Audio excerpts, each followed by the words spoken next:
আসসালামু আলাইকুম। ব্যাংকার সিলেকশন গাইডের কেরিয়ার লাইফ প্রোগ্রামে আপনাদের সবাইকে স্বাগতম।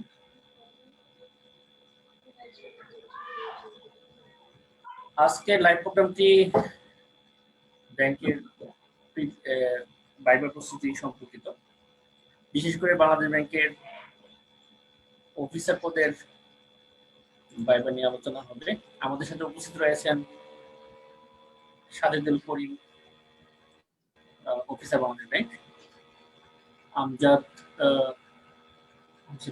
ইরফান ভাই, অফিসার বাংলাদেশ ব্যাংক। আমরা দুজনের কাছ থেকে শুনবো আজকের ভাইবা প্রস্তুতি সম্পর্কিত, বাংলাদেশ ব্যাংকের অফিসার পদের ভাইবা প্রস্তুতি সম্পর্কিত আলোচনা। দুইটি ধাপে ওনাদের কাছ থেকে আমরা ইনফরমেশন নিতে চেষ্টা করব। প্রথমত ওনাদের ভাইবা প্রস্তুতি ওনারা কিভাবে নিয়েছিলেন, দ্বিতীয়ত ওনাদের বাংলাদেশ ব্যাংকের ভাইবা এক্সপিরিয়েন্সটা, মানে কি ধরনের প্রশ্ন ওনারা ফেস করেছেন ওই বিষয়টা নিয়ে কথা বলবো। সর্বোপরি আপনাদের কমেন্টস নেওয়ার চেষ্টা করবো এবং কমেন্টসের উত্তর দেওয়ার চেষ্টা করবো। আমরা তিনজন মিলে চেষ্টা করবো আপনাদের কমেন্টসের উত্তর দেওয়ার। তো আমাদের সাথে থাকবেন। প্রথমে আমি সাজেদুল করিম ভাইকে বলবো যে আপনার ব্যাংক ভাইবা প্রস্তুতি কিভাবে নিয়েছিলেন এই সম্পর্কিত আপনার সংক্ষিপ্ত পরিচয় দিয়ে ব্যাংক প্রস্তুতি সম্পর্কিত আলোচনা শুরু করা যাবে। আসসালামু আলাইকুম। ধন্যবাদ কাবিল ভাইকে, ধন্যবাদ ভিউয়ার্স যারা আমাদেরকে দেখছেন। আমি মোহাম্মদ সাজেদুল করিম, বাংলাদেশ ব্যাংকে অফিসার জেনারেল হিসেবে জয়েন করেছি 2019 ব্যাচ যেটা ছিল সেখানে। আমি পড়ালেখা করেছি জগন্নাথ বিশ্ববিদ্যালয়ে রাষ্ট্রবিজ্ঞান বিভাগ থেকে। আর আসলে ভাই যে কথাটা বললেন ব্যাংকের, আমি যখন বাংলাদেশ ব্যাংকের যে ভাইবা এখন যেটা চাকরি করছি, এই ভাইবাটা ছিল আমার ব্যাংকের থার্ড ভাইবা। আসলে শুরুর দিকেই ছিলাম একদম বলা যায় মোটামুটি। তো এর আগে যেহেতু দুইটা ভাইবা দিয়েছিলাম, ওই হিসাবে এটা আরো স্পেশালি নিতে হয়েছে, যেহেতু বাংলাদেশ ব্যাংকে ভাইবা দিতে যাচ্ছি, একটু মানসিক অবস্থাটাও সেরকম ছিল। তো আমি বরাবরই চেষ্টা করেছি সেটা হলো যে ভাইবা দিতে গেলে আমার একটা মানে নিজে থেকেই একটা ভিউ ছিল যে যেহেতু আমি রাষ্ট্রবিজ্ঞানে পড়ালেখা করছি, এটা খুবই সহজ একটা বিষয়, স্যাররা যা প্রশ্ন করবে এটা হয়তো আমি বলতে পারবো। এই জন্য আমি চেষ্টা করছি যে আমার সাবজেক্টের মৌলিক যে বিষয়গুলো অনার্স এবং মাস্টার্স এর পঠিত, সেই বিষয়গুলো কিভাবে আসলে আয়ত্ত করা যায়। যেমন বেশ কিছু এখান থেকে কিন্তু চাইলে যে কেউ সহজ সহজ কোশ্চেন করতে পারে, তো আমি চেষ্টা করছি তাত্ত্বিক একেবারেই একজন সাধারণ মানুষ যেভাবে উত্তর করবে আমার উত্তরটা যেন আসলে সেভাবে না হয়, ঠিক সেভাবেই আসলে প্রিপারেশন নেওয়ার চেষ্টা করছিলাম আমি। অনার্সের বিষয়গুলো মাস্টার্সের বিষয়গুলোর পাশাপাশি যেহেতু আমি ব্যাংকে ভাইবা দিতে যাচ্ছি, সেই হিসাবে আমাকে ব্যাংকের বিষয়গুলো তো অবশ্যই জানতেই হইতো।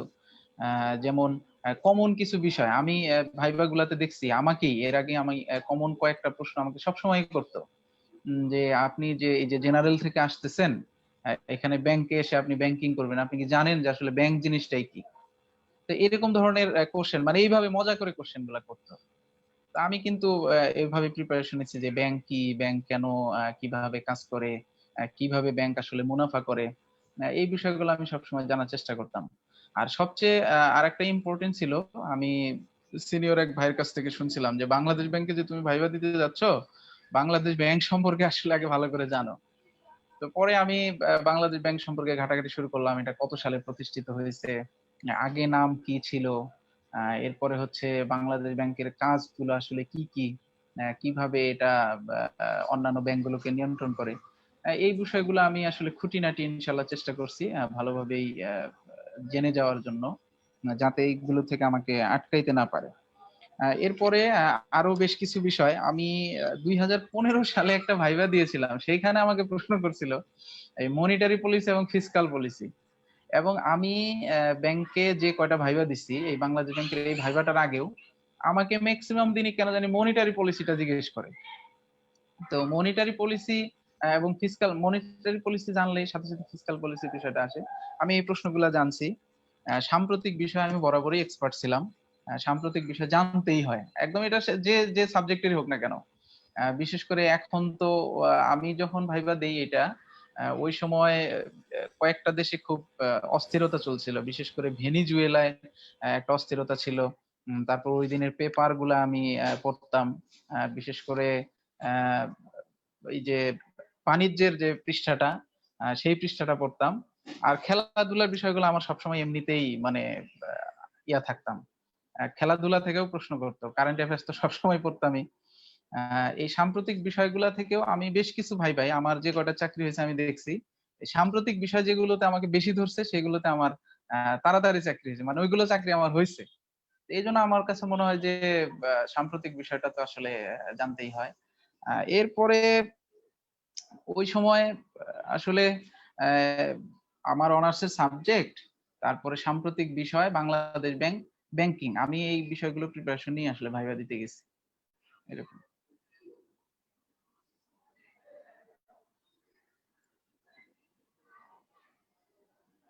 আচ্ছা, এখন তাইলে আমরা জানতে চাই আপনার কাছে যে ভাইবা তো আপনি ফেস করেছেন বাংলাদেশ ব্যাংকে, অনেকেরই আগ্রহ যারা মানে সামনে ভাইবা দিবেন, ভাইবা শুরু হবে, অনেকের আগ্রহ যে আসলে কি ধরনের প্রশ্ন করে, মানে আপনাকে কি ধরনের প্রশ্ন করা হয়েছিল ওগুলো যদি আপনার আপনার অভিজ্ঞতা যদি আপনি শেয়ার করতেন।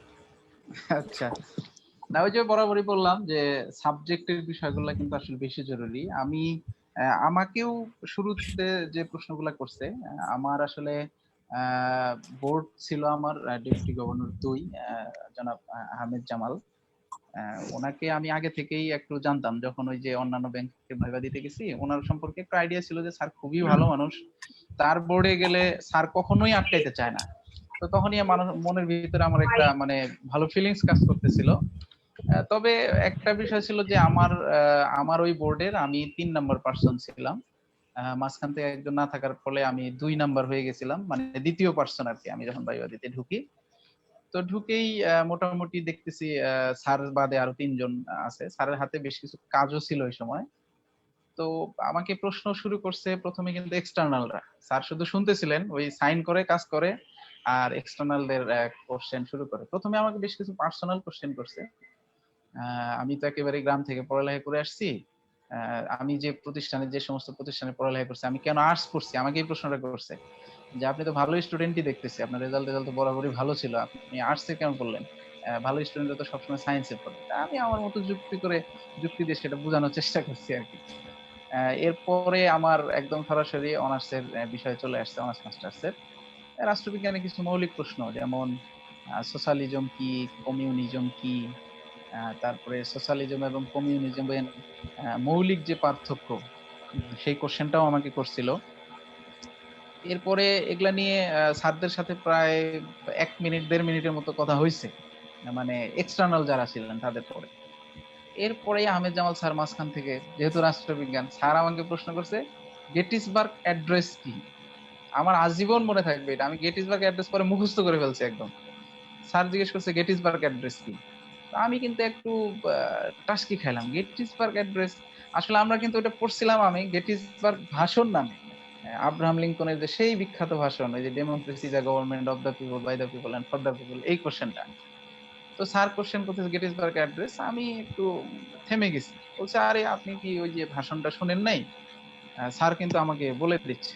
পরে আমি বলার চেষ্টা করলাম, বলতেছে এটা ভাষণটা কত সালে কোথায় দিয়েছিল এবং কত বড় ভাষণ ছিল, এটা আমাকে প্রশ্ন করছে। তা আমি সেটা আসলে স্যারের মন মতো উত্তর আমি দিতে পারি নাই, আমি বুঝতে পারছি মন মতো উত্তর হয় নাই। এরপরে এইটাই স্যার আমাকে গেটিসবার্গ বানান জিজ্ঞেস করছে, গেটিসবার্গ বানানটা বলেন। তো আমি যখন মুখে বলা শুরু করছি, স্যার বলছে এটা আপনি লিখে দেন। স্যার একটা কাগজ দিল, কলম দিল।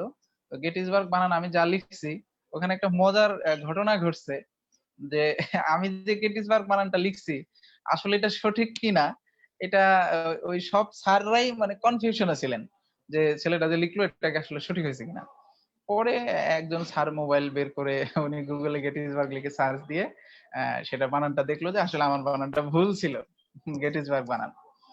এরপরে Ahmed Jamal sir second question করছে আমাকে যে ওই জিডিপি নিয়ে আর কি, বর্তমানে জিডিপি কত।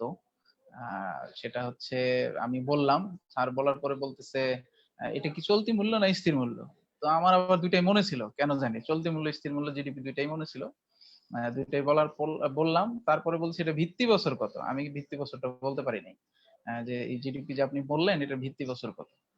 এরপরে স্যার বলতেছে না ছেড়ে দেই, আর এত কথা বলে কি লাভ। পরে যে স্যার বললেন ঠিক আছে আসেন, চলে আসলাম। এই হলো আমার ভাইভা এক্সপিরিয়েন্স। প্রায় 3-4 মিনিট ছিলাম, মোটামুটি 3-4 মিনিটের মতো, এর ভিতরে এতগুলো কথা হয়ে গেছে আর কি। সাজেদুল করিম, আপনাকে অসংখ্য ধন্যবাদ আপনার ভাইভা এক্সপিরিয়েন্স শেয়ার করার জন্য। আমরা এখন নিয়ে আসবো আরেকজন অফিসার বাংলাদেশ ব্যাংক, আমরা ইরফান ভাইকে বলবো আপনার পরিচয় দিয়ে, সংক্ষিপ্ত পরিচয় দিয়ে আপনার ভাইভা সম্পর্কে বলবেন, মানে ভাইভা প্রস্তুতি সম্পর্কে প্রথমে বলবেন, তারপর আমরা হ্যাঁ কিভাবে প্রস্তুতি নিয়েছিলেন এটা আপনি নিজের সংক্ষিপ্ত পরিচয় দিয়ে শুরু করেন। আচ্ছা ঠিক আছে। সবাইকে আসসালামু আলাইকুম। আমার আসলে আমি একটু দুঃখিত, আমার বাসায় বিদ্যুৎ চলে গিয়েছিল, এর জন্য একটু সমস্যা হয়েছে। আশা করি এখন সমস্যা হবে না, ওয়াইফাই টোয়াইফাই সব এখন ঠিক। আমার কথা তো সবাই শুনতে পাচ্ছেন না? হ্যাঁ আমরা শুনতে পাচ্ছি। আচ্ছা ঠিক আছে। তো প্রথমেই আসলে কাবিল ভাইকে অনেক ধন্যবাদ। মানে বর্তমান সময়ে ফেসবুকের মাধ্যমে আমরা যারা মানে চাকরি প্রার্থী ছিলাম বা এখন চাকরি পেয়েছি, যারা একসময় বেকার ছিলাম, এই জিনিসটা আমরা ওই সময় খুব মিস করেছি যে আসলে ভাইবা প্রস্তুতিটা কিভাবে নেওয়া যেতে পারে। শুধু শুনতাম যে ভাইবা এইভাবে হচ্ছে বা এরকম প্রশ্ন হতে পারে, আসলে কি এক্সপিরিয়েন্স সেটা কিন্তু আমরা মানে লাইভে কোনো সময় শুনিনি বা এতটা জানতাম না। বন্ধু বান্ধব বা বড় ভাইদের কাছে হলে যতটুকু শুনছি, কিন্তু ইন জেনারেল সারা বাংলাদেশের সবার একটা এক্সপিরিয়েন্স কিন্তু এইখানে পাওয়া যেতে পারে, যেটা কাবিল ভাই খুব একটা ভালো কাজ আমার মনে হয় করেছেন। যে যারা ভাইবা দিবে এবং চাকরির পরীক্ষা প্রস্তুতি নিচ্ছে সবার জন্য খুবই উপকারী হবে। সরাসরি মুখে শোনা, মানে বইয়ে পড়া বা লেখায় পড়া যে এরকম প্রশ্ন করেছিল, এখন আপনি লেখা পড়লে কিন্তু বুঝবেন না আসলে ওইখানে সিচুয়েশন কি ছিল। অনেক সময় প্রশ্ন পড়তে মনে হয় একরকম, কিন্তু সিচুয়েশনের কারণে কিন্তু সেটা আনসার অনেক অন্যভাবে দিতে হয়। সেটা মুখে না শুনলে আসলে বোঝা যায় না। এটা কাবিল ভাইয়ের জন্য, ভাইকে এর জন্য অনেক ধন্যবাদ আসলে, যারা ভাইবা দিবে তাদেরকে এত বড় একটা সুযোগ করে দেওয়ার জন্য। আপনাকেও ধন্যবাদ আমাদেরকে সময় সুযোগ দিয়ে হেল্প করার জন্য। না সেটা অবশ্যই, আপনাকে ধন্যবাদ আমাকে এই সুযোগটা দেওয়ার জন্য, সবার সাথে একটু কথা বলার সুযোগ দেওয়ার জন্য। এখন ভাইবার অভিজ্ঞতা অ্যাকচুয়ালি বা প্রস্তুতি বলতে কি, সাজিদ ভাই যেভাবে বলছে ওইভাবে আমি পারবো না। ভাইয়ের অনেক কিছু মনে আছে, আমার আসলে এত কিছু মনেও নাই। আমার স্যার ছিলেন, আসলে নাম উল্লেখ না করি, শেখ আব্দুল্লাহ স্যার সম্ভবত। যিনি হোক, আমার অভিজ্ঞতা মোটামুটি মিক্স ছিল। আসলে আমি সেই পরীক্ষাটা নিয়েও খুব একটা বেশি আমার মানে এক্সপেকটেশন ছিল না, সত্যি কথা। কারণ হচ্ছে আপনারা প্রশ্নটাও হয়তো বা যারা ভাইবা দিবেন 19-এর প্রশ্নটা সবার সম্ভবত ধারণা আছে যে অফিসারের প্রশ্নটা অনেক হার্ড ছিল, আর 5টা অঙ্কই একটু অন্যরকম ছিল, মানে অ্যাজ ইউজুয়াল ছিল না। তো পরীক্ষাটা স্বাভাবিকভাবে অঙ্ক আমার বেশি ভালো হয় নাই, রিটেন পার্ট খুব ভালো ছিল। তা আমার অতটা এক্সপেকটেশন, আসলে আমি এতটা আশা নিয়ে যাই নাই, এর জন্য একটু প্রেশারটা ওই কারণে একটু কম ছিল। কিন্তু ভাইবাটা আমি খুব ইম্পর্টেন্স দিয়েছিলাম, যেহেতু ব্যাংকিং এর ক্ষেত্রে আমার ইচ্ছা ছিল ব্যাংকিং সেক্টরে যাব। তো বাংলাদেশ ব্যাংক তো ব্যাংকিং সেক্টরের ভিতরে বাংলাদেশেই সবচেয়ে সেরা, মানে ব্যাংকিং সেক্টরে থাকলে এখানে থাকার সবার ইচ্ছা থাকে। তো ওই হিসাবে আমার একটু ইন্টারনাল প্রেশার ছিল যে না, আমি চাকরি পাই না পাই ভালো দেওয়ার চেষ্টা করতে হবে। প্রস্তুতি নিয়েছিলাম। প্রথমত আমি বাংলাদেশ এগ্রিকালচার ইউনিভার্সিটি থেকে অনার্স এবং মাস্টার্স করেছি এগ্রিকালচারাল ইকোনমিক্সে। তো আমার প্রথম টার্গেট ছিল যে সাবজেক্ট রিলেটেড যতটুকু পারি, আমাদের যে টার্মগুলো আছে, যেগুলো খুবই ইম্পর্টেন্ট, সবকিছু ডিপে না গেলেও যেন ইম্পর্টেন্ট টার্মগুলো যেগুলো মোটামুটি সব স্যাররা জানবেন, ভিপি এক্সটার্নাল স্যারও থাকবেন, ওনারা অনেক কিছু জানবেন, অবশ্যই আমাকে জিজ্ঞাসা করতে পারেন, সেই সম্পর্কে একটু ধারণা নেওয়ার চেষ্টা করছি। পত্রিকাগুলা নিয়মিত পড়ছি লাস্ট, মানে ভাইবা ডেট দেওয়ার পর থেকে পত্রিকাগুলা, আমি এমনিও পত্রিকা পড়ি, তো ভাইবা ডেট দেওয়ার পর থেকে আরেকটু ইম্পর্টেন্স দিয়ে পড়েছি। আর বিগত 3 মাসের কারেন্ট অ্যাফেয়ার্সটা আরেকটু ভালোভাবে পড়েছি। যারা চাকরি পরীক্ষার্থী তারা এমনি এগুলা পড়বে আমি জানি, তারপরেও আরেকটু গুরুত্ব দেওয়া যেন ভাইবাতে কিছু জিজ্ঞাসা করলে পারা যায়। এছাড়া হচ্ছে বাংলাদেশ ব্যাংক সম্পর্কে ভালো মতো জানার চেষ্টা করেছি, যে বাংলাদেশ ব্যাংকের কাজ কি, বাংলাদেশ ব্যাংক অন্য ব্যাংক থেকে কেন আলাদা, বাংলাদেশ ব্যাংকে কেন রেগুলেটরি বডি বলে, বাংলাদেশ ব্যাংকের ফিসকাল পলিসি সরকার করতেছে বা আর মনিটারি পলিসি আছে আমরা করতেছি। তো এই দুটার মধ্যে অ্যাকচুয়ালি পার্থক্য কি, এই দুটার ইনস্ট্রুমেন্ট কি, আমরা কোনটা প্রয়োগ করে মনিটারি পলিসিটা কোনটা প্রয়োগ করে ফিসকাল পলিসি মানে কার্যকর করা হয়, এইসব জানার চেষ্টা করা ছিল খুব আমার জন্য ইম্পর্টেন্ট। কারণ আমি যেহেতু বাংলাদেশ ব্যাংকের ভাইবা দিতে যাব, এগুলা জিজ্ঞাসা করা খুবই স্বাভাবিক। আর বাংলাদেশ ব্যাংক সম্পর্কে, বাংলাদেশ ব্যাংকের কাজ সম্পর্কে যদি আনসার করা না যায়, তাহলে আসলে ভাইবাতে ভালো মার্কস আশা না করাই ভালো। এরকম এগুলো আমি পড়ে গেছি। আর যেদিন ভাইবা থাকবে সেদিন সকালে অবশ্যই দেশের নামকরা কোনো পত্রিকা পড়া উচিত, অ্যাটলিস্ট হেডিং গুলা পড়া উচিত। কারণ এটা নিয়ে আমার অভিজ্ঞতা আমি শুরু করতে চাই।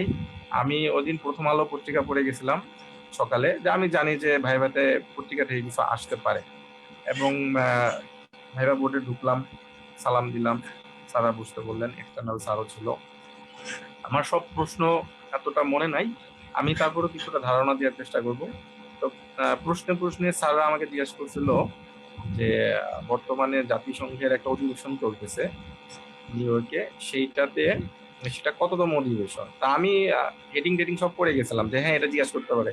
শেখ হাসিনা, মাননীয় প্রধানমন্ত্রী শেখ হাসিনা সেখানে একটা ভাষণ দিবেন, সবই ঠিক আছে, আমি পড়ে গেছি। কিন্তু ভাইবা বোর্ডে নার্ভাসনেসের কারণে আমি কততম ছিল সেটা আমি ভুলে গেছি। ছিল 71তম সম্ভবত, আমি নার্ভাসনেসের কারণে ভুলে ফেলছি 73। এখন এক্সটার্নাল স্যার যিনি ছিলেন, স্যার আবার আমার প্রতি হয়তো একটু মায়া লাগছে, স্যার আবার বাঁচানোর চেষ্টা করছে যে হ্যাঁ আপনি কি শিওর আসলে কি 73 নাকি এটাই হবে। তখন আমি আসলে নার্ভাসনেসের কারণে আমি আর সঠিক অ্যান্সারটা দিতে পারিনি। আমি বলছি স্যার আমি তো পড়ে আসছি সম্ভবত 73 হবে, আমি স্যার শিওর না। তখন ওরা বললো না এটা তো 71তম। তা এটা মানে এইরকম এক্সপিরিয়েন্স। আবার একটা বলতে পারি, মানে আমার ওই ভাইবাটাতে আসলে ভালো এক্সপিরিয়েন্স কম ছিল। শেখ আব্দুল্লাহ স্যার জিজ্ঞাসা করছিলেন যে আচ্ছা বলেন তো মা নিয়ে খুব বিখ্যাত একটা বইয়ের নাম। তো আমি বইয়ের নাম টুকটাক পড়ে গেছিলাম, এত বেশিও পড়ি নাই। তা আমার ওই সময় প্রথমে দেশের ভিতরে আনিসুল হকের মা বইয়ের নামের কথা মনে আসছে। আমি সরাসরি স্যার আনিসুল হকের মা, মানে ভাবছি যে এটাই হবে। কিন্তু স্যার হেসে দিছে, না আমি তো বলছি যে বিখ্যাত একটা বই, এটা দেশের ভিতরে হইতে হবে এমন কথা না, আর কিছু আছে। আমার আর তখন কিছু মনে পড়তেছে না, আমি ভাবলাম এটা কি হইলো। হ্যাঁ ম্যাক্সিম গোর্কি। স্যার বলতেছে কেন ম্যাক্সিম গোর্কি কোনো বই লেখে নাই। আমি তখন তো আমার মনে পড়ছে, কিন্তু আমার তো সময়, মানে আমি তো আমার চান্স মিস করে ফেলছি, স্যার যেটা চাচ্ছিল। এর জন্য ভাইবা প্রার্থীদের বলবো আসলে আপনি অনেক পড়াশোনা করে যেতে পারেন, কিন্তু সাথে আপনার সেদিন আপনি কিভাবে নিজেকে প্রেজেন্টেশন করতেছেন, নিজেকে কিভাবে কন্ট্রোলে রাখতেছেন, সেটা অনেক বড় ফ্যাক্টর। আপনি অনেক কিছু জেনে যেতে পারেন, ওই সিচুয়েশন আপনি ভুলেও যেতে পারেন, কিন্তু আপনাকে স্বাভাবিক থাকতে হবে। যে আপনি একটা পারেন নাই এর মানে এই না যে আপনি কিছুই পারেন না বা আপনার কিছু জানা নাই। আপনাকে ওইভাবে নিজেকে ওখানে প্রেজেন্ট করতে হবে যে হ্যাঁ আপনি হয়তোবা জানতেন, সিচুয়েশনের কারণে বলতে পারতেছেন না। এরকম অনেক ছিল। আরেকটা কথা বলতে পারি, মানে আমার ওই এক্সপিরিয়েন্স, মানে ভাইভাতে যা কিছু আমি ভুল করছি সেটাই বলি। ওই যে সাজিদ ভাই যেমন বললো গেটিসবার্গ ভাষণ, তো স্যার আমাকে জিজ্ঞেস করছিল ওই বিষয়ই অনেকটা, বলছিল যে আমেরিকার একজন বিখ্যাত একজন নেতার একটা ভাষণ আছে, সেইটা 13 মিনিটের মতো বলছিল সম্ভবত, এটা কার। তা আমার সরাসরি মনে পড়ছে মার্টিন লুথার কিং এর, যিনি বর্ণবাদ বৈষম্য নেতা ছিলেন, আই হ্যাভ এ ড্রিম, সেই ভাষণের কথা। আমি তো বলে দিচ্ছি sir Martin Luther king. Actually sir চাচ্ছিলেন যে আব্রাহাম লিঙ্কনের যে ভাষণ ছিল সেইটা। তো অবভিয়াসলি আমি এখানেও মিস করছি, এখানেও আমার সুযোগ মিস করছি। আমি কিন্তু জিনিসটা জানতাম, কিন্তু নার্ভাসনেসের কারণে আমি ভুল করে ফেলছি। যাই হোক, কিন্তু আমি নিজেকে অতটা করতে দিই নাই যে না আমি হোপলেস হয়ে গেছি বা স্যাররা আমাকে অপদস্থ অবস্থায় দেখবে, এটা আমি চাই না। আমি হাসি মুখেই ছিলাম, যেন নিজেকে অ্যাটলিস্ট প্রেজেন্টেবল রাখা যায়। চেষ্টা করছি যেন ভুল করলেও স্যাররা যেন অন্তত আমার মুখ দেখে না বলতে পারে যে এই ছেলেটা কিছুই শিখে আসে না, কিছুই পারে না।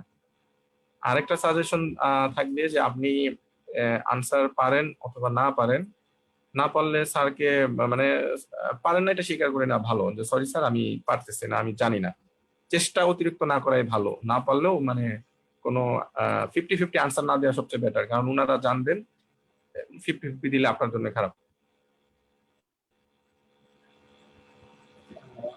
আমজাদ হোসেন ইভান ভাই, আপনাকে অসংখ্য ধন্যবাদ। এখন আমরা সাজিদুল করিম ভাইয়ের কাছ থেকে জানতে যাবো, উনি হয়তো মানে হাত তুলেছিলেন যে কিছু একটা বলবেন, আপনি কিছু বলতে চান করিম ভাই? হাত তুলছিলাম আসলে শুরুতেই, ওই যে ইরফান ভাই তখন যে কথাটা বললেন, যে সত্যি কথা, আমি যখন ব্যাংকে ভাইবা দিতে যাই এইরকম সুযোগ যে হয় আছে, এটা যদি আমরা জানতাম আসলে আমাদের ভাইবা আরো ভালো হতো। আমার কিন্তু ভাইবা আসলে একদম টোটালি ভালো হয়েছিল না। আমি যখন বের হই, বাইরে বের হওয়ার পরে আমি বাসায় যখন ফোন দেই, আমার কিন্তু মন খারাপ যে আসলে আমার ভাইবা ভালো হয় নাই। তো এই জন্য এইরকম সুযোগ আছে, এটা আসলে সবার গ্রহণ করা উচিত। আমি তো মনে করি, আমি আমার বাসায় ছোট ভাই, আমার ওয়াইফ এরা এখন চাকরি প্রার্থী। আমি ওদেরকে সবসময় বলি যে ফেসবুকের যে গ্রুপ গুলো আছে এগুলো পড়ালেখার জন্য 40% সাপ্লাই দেয়, এখন 40%, এর চেয়ে বেশি হইতে পারে। কারণ আমার প্রিপারেশন বেসটা ছিল কিন্তু ওইরকমই। আমি যখন এই যে রিটেনের প্রস্তুতি নিছি, আমি খুবই নার্ভাস ছিলাম। আমি 13টা রিটেন ফেল করার পরে 14তম রিটেনে কিন্তু আমি পাশ করছি।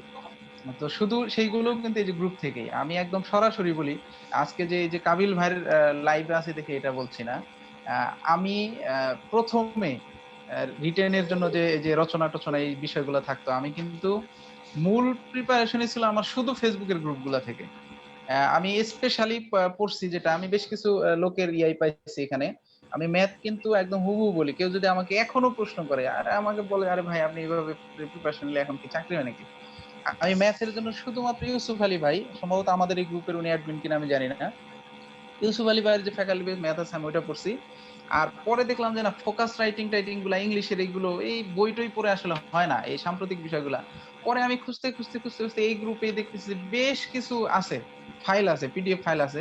তো ওগুলা সব পড়া যখন আমি একসাথে অনেকগুলা পাইলাম, পাওয়ার পরে সবগুলা এইগুলা ম্যাক্সিমাম ফোকাস রাইটিং গুলা বাংলা ইংলিশ যেটাই বলেন সব ছিল কাবিল ভাই, কাবিল মাহমুদ ভাই। তো আমি কাবিল ভাই সম্পর্কে কিন্তু তখন এতটা চিনতাম না, কারণ প্রিপারেশন লেভেলটা তখন শুরুর দিকে।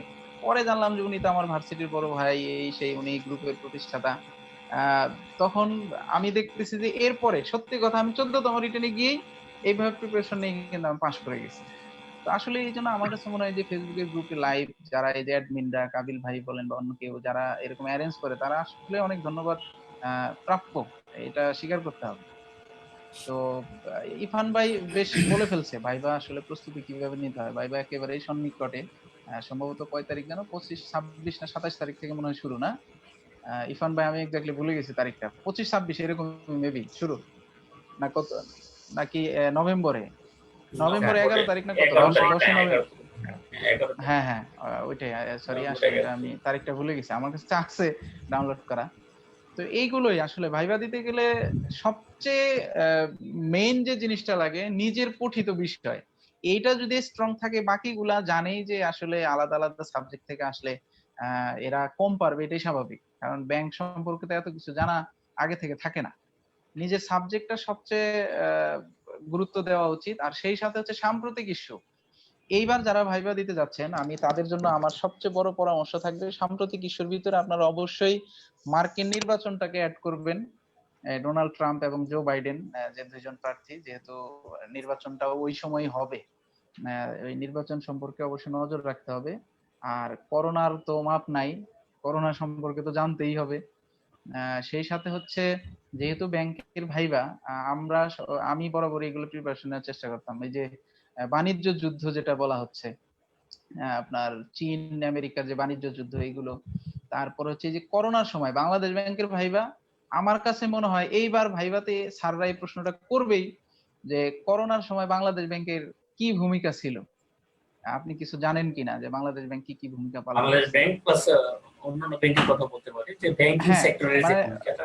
হ্যাঁ, ব্যাংকিং সেক্টরটা আর কি, যেহেতু যেমন আমরা একটা জিনিস একটু শেয়ার করি, যে আমাদের বর্তমান যে গভর্নর স্যার কিন্তু বর্তমানে প্রেজেন্ট আছে এই করোনা কালীন অর্থনীতিটা পুনরুদ্ধারের কারণেই।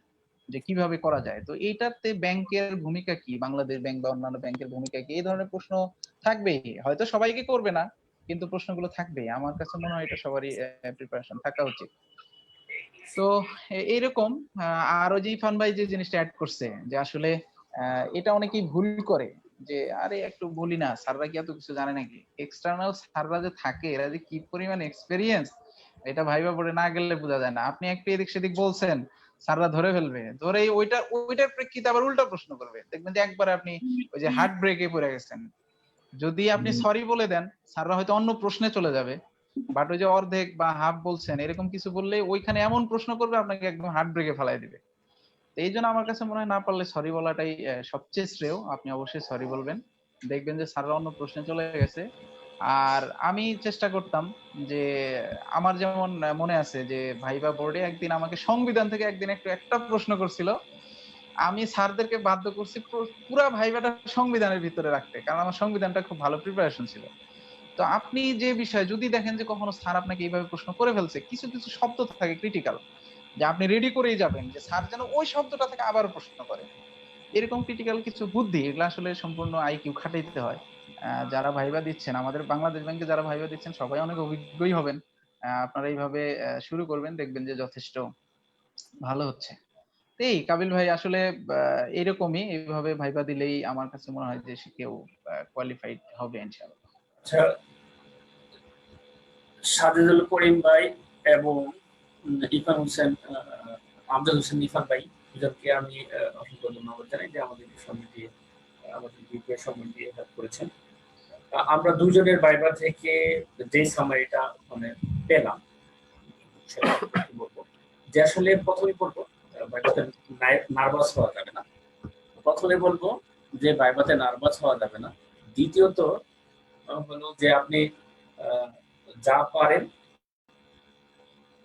তাই অ্যান্সার করবেন, আর যা না পারেন তার সম্পর্কে বলবেন এই মুহূর্তে মনে আসছে না কিংবা আমার জানা নেই, সরি, ওটা বলতে পারেন।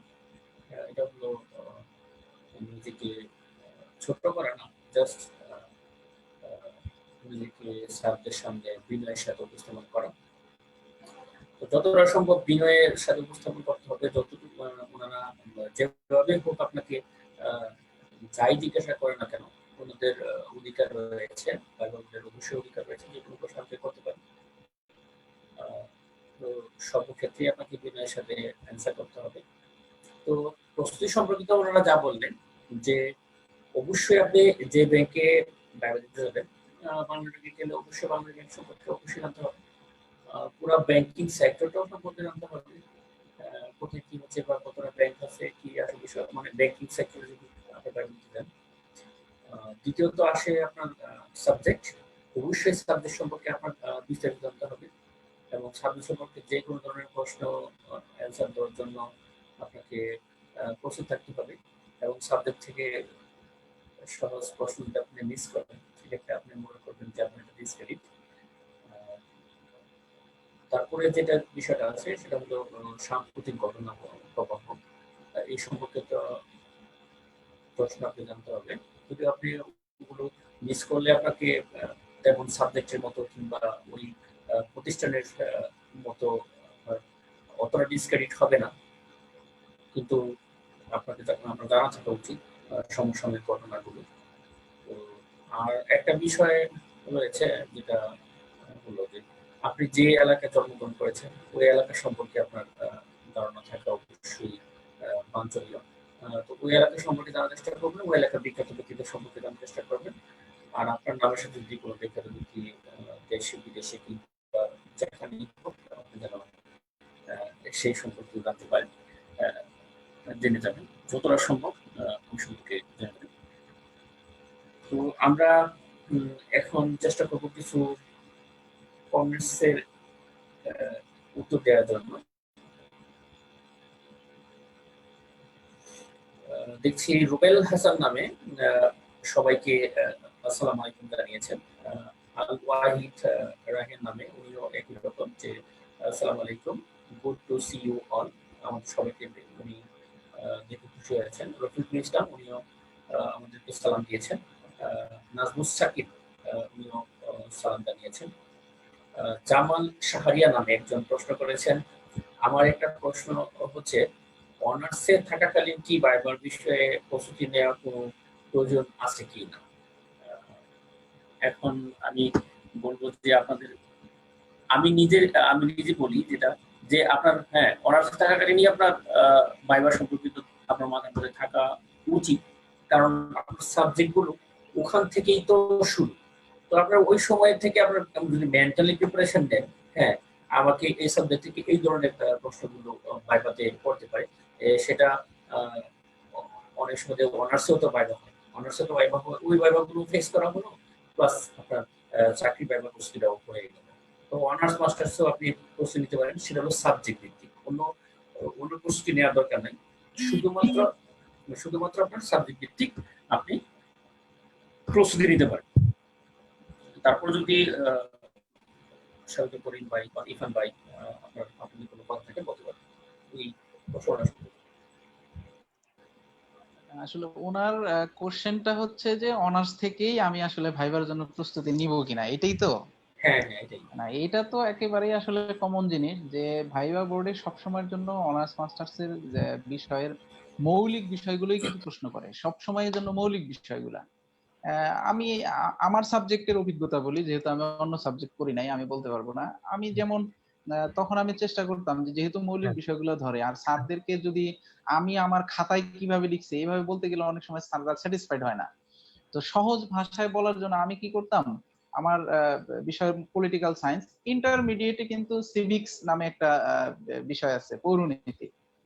আমি ওইখান থেকে মৌলিক যে বিষয়গুলো ওইখান থেকে ওইগুলোর উত্তরগুলো মুখস্থ করতাম, আমার এমনি জানা থাকতো, বাট ওইখান থেকে চেষ্টা করতাম। তো আমার কাছে মনে হয় যে হ্যাঁ, কেউ যদি ভাইবা ফেস করবে এটা বলে, ভাই আপনি যেটা ভাই বললেন, কাবিল ভাই যেটা বললেন যে হ্যাঁ আমাদের তো অনার্সেও ভাইবা দিতে হয়, ওইখানে যখন স্যাররা যে ভাইবা গুলো ধরে ওইগুলো প্রশ্ন কিন্তু অনেক সময় কমন পড়ে যায়।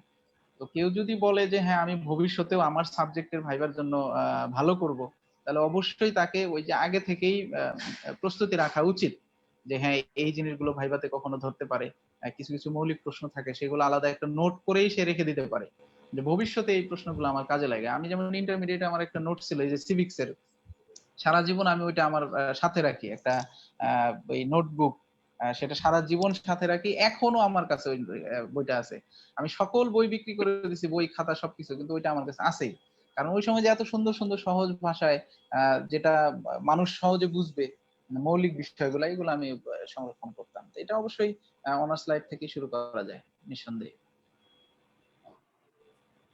আচ্ছা, আহ, মফিজুল ইসলাম মুরাদ নামে একজন বলছেন যে ভালো লাগলো, খুব ভালো লাগলো, ওনার কাছে প্রোগ্রামটা ভালো লেগেছে। মহুয়া শেহজাদি উনি দুজনকে ট্যাগ করেছেন এটা দেখার জন্য, মানে উনি আমাদের এই লাইভ প্রোগ্রামটি দেখছেন, ওনার মাধ্যমেই আমি আসলে আমজাদ হোসেন ইরফান ভাইকে পেয়েছি, আর সাজুদুল করিমকে তো আমি আগেই চিনতাম। তো মহুয়া শেহজাদিকেও আমরা এই প্রোগ্রামের পক্ষ থেকে ধন্যবাদ জানাই।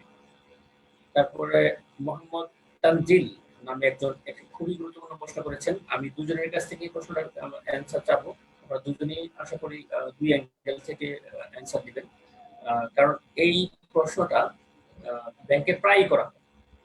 এই প্রশ্নটা ব্যাংকে প্রায়ই করা হয় এবং আমিও মানে কিছু ব্যাংকে এই প্রশ্নটার সম্মুখীন হয়েছি। প্রশ্নটা হলো যে সাবজেক্ট কিভাবে ব্যাংকের সাথে, আপনার সাবজেক্টকে কিভাবে ব্যাংকের সাথে রিলেট করেন। মানে অনেকের তো অনেক সাবজেক্ট, আপনার এক সাবজেক্ট, ইরফান ভাইয়ের আরেক সাবজেক্ট, তো সাবজেক্টকে কিভাবে রিলেট করা যায়, এই গুরুত্বটা উনি জানতে চেয়েছেন, যে ব্যাংকের সাথে রিলেট করতে হলে তখন কি ইকোনমিক গুরুত্ব দিয়ে বোঝাতে হবে, মানে কিভাবে বোঝাতে হবে, জাস্ট ওটাই বলবেন।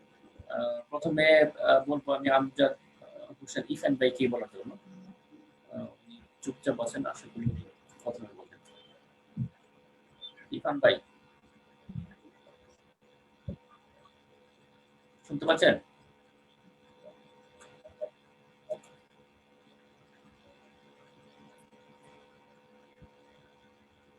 আমার প্রশ্নটা শুনতে পেয়েছেন? আচ্ছা, সাজেদুল করিম ভাই বলেন, ইরফান ভাইকে পরে নেই, যে মানে আপনার যে আমি সাবজেক্ট যে সাবজেক্ট থেকেই আসি না কেন, আমার সাবজেক্টটাকে আমি কিভাবে ব্যাংকের কিভাবে কাজে ব্যাংকের অ্যাপ্লাই সাথে করবো, রিলেট এটাই তো। করবেন, হ্যাঁ relate করবেন। এটা আসলে হ্যাঁ, আমি বরাবরই এটা একটা জাস্ট মাথার ভিতরে নিয়ে যেতাম, আমি এরকম ধরা বাঁধা কখনো উত্তর মুখস্থ করতাম না। আহ, এটা আসলেই হয় আমাকে যখন আমি একটা মজার অভিজ্ঞতা বলি, আমি যখন অনার্সে সেকেন্ড ইয়ার বা থার্ড ইয়ারে পড়ি, আমি একটা অফিসে নিয়মিত যাইতাম। তো ওই অফিসের এমডি স্যার আমাকে জিজ্ঞেস করতেন যে আচ্ছা তুমি যে রাষ্ট্রবিজ্ঞানে পড়তেছো, রাষ্ট্রবিজ্ঞানে পড়ে কি করবা। তো পরে যখন আমার বাংলাদেশ ব্যাংকে চাকরি হয়েছে, সেই স্যার এখনো আমার সাথে তার যোগাযোগ আছে, উনি অনেক বড় মানুষ। স্যার আমাকে মাঝে মাঝে ফোন দেয়। তো রাষ্ট্রবিজ্ঞানে পড়ে কি করব এবং রাষ্ট্রবিজ্ঞান ব্যাংকে কিভাবে লাগে, আসলে কিন্তু একেবারেই টোটালি ভিন্ন জিনিস, তাই না? এটা ভিন্ন জিনিস। এরকম অনেকের সাবজেক্টেই আছে, আমাকে কখনো এই ধরনের কোশ্চেন আমি ফেস করি নাই। তবে আমার একটা মানসিক প্রস্তুতি থাকতো যে হ্যাঁ আমি এইভাবে উত্তরটা করব। তো আমি প্রস্তুতিটা আমার একান্তই আমি নিজের মতো করে প্রস্তুতিটা নিয়ে রাখছিলাম যে স্যার আসলে দেখেন, আমার এই বিষয়ে ব্যাংকে অ্যাপ্লাই করার মতো আসলে তেমন কিছু নাই। তবে রাষ্ট্রবিজ্ঞান কিন্তু সমাজ বিজ্ঞানের একটা অংশ। মানে আমার আমার ভিউটা ছিল এরকম যে রাষ্ট্রবিজ্ঞান সমাজ বিজ্ঞানের অংশ, অর্থনীতি ও সমাজ বিজ্ঞানের অংশ। এখানে আমরা যখন রাষ্ট্রবিজ্ঞান পড়ছি, আমাদেরকে অর্থনীতির বেশ কিছু বিষয় আমাদেরকে শিক্ষা দেওয়া হইতো। তো সেইখানে আরেকটা বিষয় আমরা অনার্সে আমি যে পড়ছি, মাস্টার্সে আমি যে পড়ছি, সেখানে কিন্তু আমাদের বেশ কিছু ডিসিপ্লিন, তারপরে লিডারশিপ, এই জিনিসগুলো কিন্তু শিক্ষা দেওয়া হয়েছে যে আপনি যদি কোথাও কাজ করতে যান কিভাবে আপনি ডিসিপ্লিন মেনটেন করবেন। তারপরে আপনাকে লিড দিতে হবে, তারপরে কোনো ক্রিটিক্যাল মুহূর্তে আপনাকে কাজ করতে হবে। তো এই জিনিসগুলা আমি কিন্তু আমার এই অনার্সের পড়ুয়া পঠিত বিষয় থেকে আমি শিখেছি। আমি আসলে এই জিনিসগুলোই স্যার, যদি আমার ব্যাংকে চাকরি হয় আমি অ্যাপ্লাই করব। আমি আসলে মনের ভিতরে এই উত্তরটাই রেডি রাখতাম। তো আমার কাছে মনে হয় যে যে কেউ নিজের মতো করে, এটা আসলে ভাই এই যে একদম মুখস্থ করে যে এইটুকু বলবো এইটুকু বলবো, এভাবে বললে সে ধরা খাবে। আমার আমার কাছে মনে হয় যে হ্যাঁ আপনি বলে দিলেন এইরকম, এরকমই কেন হবে, স্যাররা এটা কিন্তু অনেক সময় প্রশ্ন করে বসে। এটা আমার মনে হয় প্রত্যেকে নিজেদের মাথা থেকে একদম সুন্দরভাবে এইভাবেই থাকা উচিত, এক একজন এক এক রকম হবে। আমি এইভাবে মনের ভিতর রাখতাম, কিন্তু আমাকে কখনো, সৌভাগ্যের বিষয়, আমাকে কখনো এই ধরনের কোশ্চেন ফেস করতে হয়নি। এটাই। আচ্ছা, তার মানে বলতে চাচ্ছেন যে সাবজেক্টকে, ওনার সাবজেক্টকে কোন দিক দিয়ে ব্যাংকের সাথে রিলেট করা যায় উনি নিজেই এটা মানে বেছে ডিসাইড নিতেন, করবে। যে আসলে কিভাবে সম্ভব, ইকোনমিক্যালি হোক বা এটা হতে পারে যুক্তি বিদ্যা দিয়ে হোক, আর যেভাবে হোক, মানে জাস্ট কি যেন বলে, আহ, গরুকে মানে নদীতে নামানো, নদীতে নামিয়ে তারপরে নদীর রচনা শুরু করে দেন, হুম, ওরকম টাইপের কিছু একটা। আচ্ছা, হ্যাঁ, এখন আমরা কাবিল শুনবো ভাই। আমজাদ হোসেন ইরফান ভাইয়ের কাছে, যে আপনার যে সাবজেক্টটা, ওই সাবজেক্টটা ব্যাংকের সাথে কিভাবে আহ, যায়, কিংবা আপনাকে কেন ব্যাংকে চাকরি দেওয়া হবে, আপনার সাবজেক্টের সাথে ব্যাংকের কি রিলেশন, মানে জাস্ট ওই ধরনের প্রশ্নের অ্যান্সার দিতে। জি, আচ্ছা, আসলে এই জিনিসটা আমি যতগুলা ভাইবা দিয়েছি, সরকারি বেসরকারি বা ব্যাংকিং সেক্টর ছাড়া অন্য কোথাও, সব জায়গায় এই প্রশ্নটাই যে আপনি আপনার সাবজেক্ট দিয়ে এখানে কি করবেন, বা এই চাকরিতে আপনার এই সাবজেক্ট কিভাবে অ্যাপ্লাই হবে, বা আপনি এখানে কেন আসছেন। বিভিন্ন জায়গায় বিভিন্ন ভাবে কোশ্চেনটা আসছে। এখন এটার একটা আনসার আছে, সেটা হচ্ছে ভাইবা বোর্ডে দেওয়া যাবে না। সেটা হচ্ছে যে বাংলাদেশে কি আসলে সেক্টর ওয়াইজ চাকরি কি সব জায়গায় সবাই যাচ্ছে, সেটা তো যাচ্ছে না।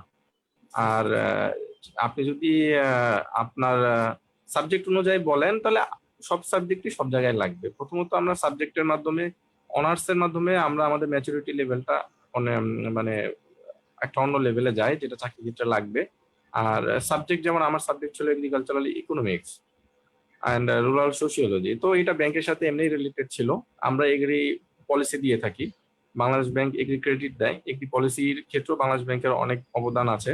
তো আমি আমার জ্ঞান খুব সহজেই, যদি ব্যাংক আমাকে সুযোগ দেয়, আমি সেখানে কাজে লাগাতে পারবো। এটা আমার জন্য আনসার দেওয়া ইজি ছিল। এছাড়াও অন্য সবাই সেটা যেটা বলতে পারে যে যার সাবজেক্ট কোনোভাবেই ব্যাংকের সাথে রিলেটেড না, যেমন কেউ যদি বাংলা নিয়ে পড়ে থাকে, সে কি তাহলে ব্যাংকে চাকরি করবে না? না, সে অবশ্যই করবে। কারণ হচ্ছে ব্যাংকের সবারই লাগবে, এই লাগার জন্যই সবাইকে কিন্তু রিক্রুটমেন্ট প্রসেসটা সবার জন্য ওপেন করা। না হলে ব্যাংক বলেই দিত যে শুধু এই সাবজেক্টের স্টুডেন্টরাই অ্যাপ্লাই করবে, অন্য কেউ অ্যাপ্লাই করতে পারবে না। এখন ব্যাংক সবাইকে নিচ্ছে, নিয়ে ব্যাংকের ট্রেনিং প্রোগ্রাম আছে, সেই ট্রেনিং প্রোগ্রামটা দেয়াই হচ্ছে আমাদেরকে উপযুক্ত করার জন্য। এখন যিনি বাংলা পড়ে আসছেন উনি তার ভার্সিটি জীবনে যে অভিজ্ঞতা, যে ম্যাচুরিটি, যে ডিসিপ্লিন, যে শিক্ষকদের কাছ থেকে যে শিক্ষাটা তিনি পেয়েছেন সময় মতো কাজ করার, বা রেজাল্ট ভালো করার, বা সবার সাথে মিলেমিশে চলার, ওয়ার্কিং এনভায়রনমেন্টও কিন্তু একটা অনেক ব্যাপার। আপনি একটা প্রতিষ্ঠানে চাকরি করবেন, সেখানে একা থাকবেন না, অনেক মানুষজনের সাথেই থাকবেন, সেখানে কিভাবে মানিয়ে নিতে হবে এটা আপনার চাকরির একটা অংশ।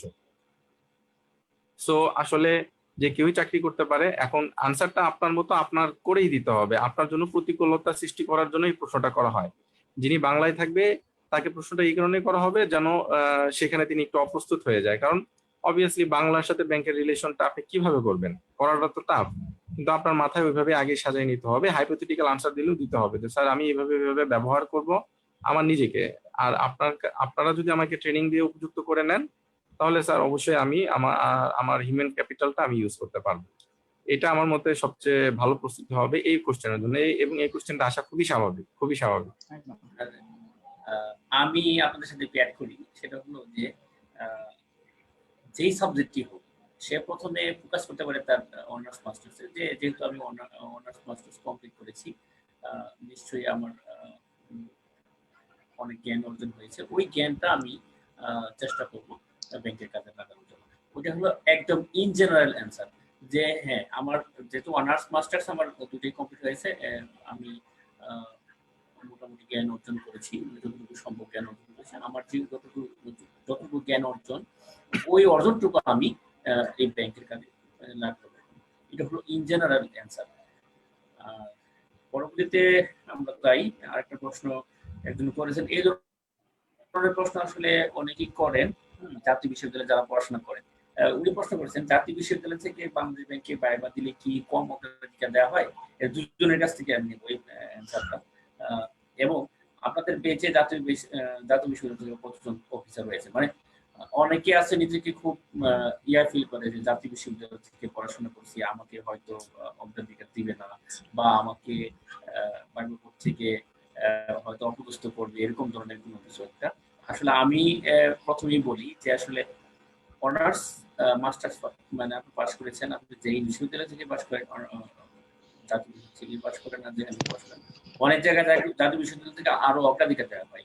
বলা হয় যে এরা খুব ভালোভাবে পড়াশোনা করে আসে, সাবজেক্টে খুব ভালোভাবে জেনে আসে।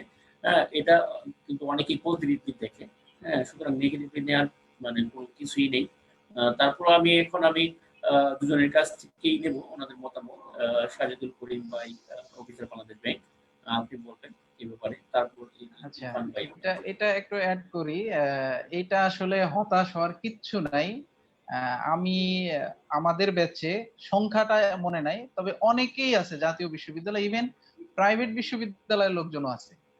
তো কাজেই এটা হতাশ হওয়ার কিছু না। শুধু তাই না, আমার কিছু ব্যাচমেটকে আমি চিনি যারা জাতীয় বিশ্ববিদ্যালয় থেকে পড়ে আসে, তাদের সিরিয়াল আমার চেয়ে অনেক আগে। তাদের সিরিয়াল অনেক আগে, সুতরাং সে জাতীয় বিশ্ববিদ্যালয়ে পড়ে আমার চেয়ে অনেক আগের সিরিয়াল, আমি পাবলিক বিশ্ববিদ্যালয়ে পড়ছি, এটা আসলে কোনো পার্থক্য করার কিচ্ছু নাই। এটা হলো সম্পূর্ণই আপনার প্রস্তুতির বিষয়। আপনি পড়ালেখা করে আপনি রিটেন পাস করছেন, আপনি ভাইবা দিতে আসছেন, তারা ভালো করেই জানে যে আপনি একজন কোয়ালিফাইড পারসন। সুতরাং এখানে ওই যে নিজে নিজে মনে ইতস্তত করবেন যে আরে আমি তো ন্যাশনাল থেকে আসছি, না জানি কি হবে, কিচ্ছু হবে না। আপনি ওই যে 10 জন একসাথে ভাইবা দিতে যাচ্ছেন, ওই 10 জনের একজন আপনি, আপনাকে এইটা মনে রাখতে হবে শুধু, আরে আমি জাতীয় বিশ্ববিদ্যালয় থেকে, এখানে তো প্রশ্ন করবেন আরে আপনি, ও আচ্ছা আপনি জগন্নাথ থেকে পড়ছেন, ও আচ্ছা আপনি কারমাইকেল থেকে পড়ছেন, আচ্ছা কারমাইকেলের এটা বলেন, জগন্নাথের এটা বলেন, এরকম ধরনের কোশ্চেন কিন্তু কখনো বলে না যে হ্যাঁ আপনি কারমাইকেলে কেন পড়লেন, আপনি কেন পাবলিকে পড়েন নাই, আপনি কেন জগন্নাথে পড়ছেন, আপনি কেন ঢাকা বিশ্ববিদ্যালয়ে পড়েন নাই। এই ধরনের কোশ্চেন কখনোই করে না। আপনাকে কোশ্চেন করবে আপনি ভাইবা দিতে আসছেন এই সেন্টিমেন্ট থেকে, তাছাড়া অন্য কিছুই না। এটা নিয়ে হতাশ হওয়ার কিছু নেই।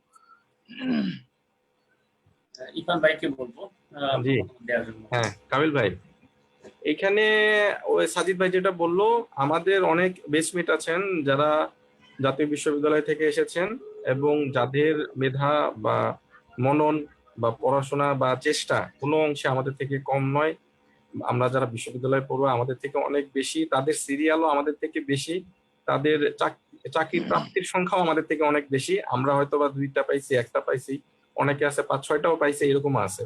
এখন যারা জাতীয় বিশ্ববিদ্যালয়ের থেকে যারা প্রশ্নটা করেছেন যে জাতীয় বিশ্ববিদ্যালয় থেকে আমি পাবো কিনা বা এরকম প্রশ্নটা, তাদেরকে বলবো আপনার জন্য কিন্তু এটা একটা অ্যাডভান্টেজ। কিভাবে অ্যাডভান্টেজটা?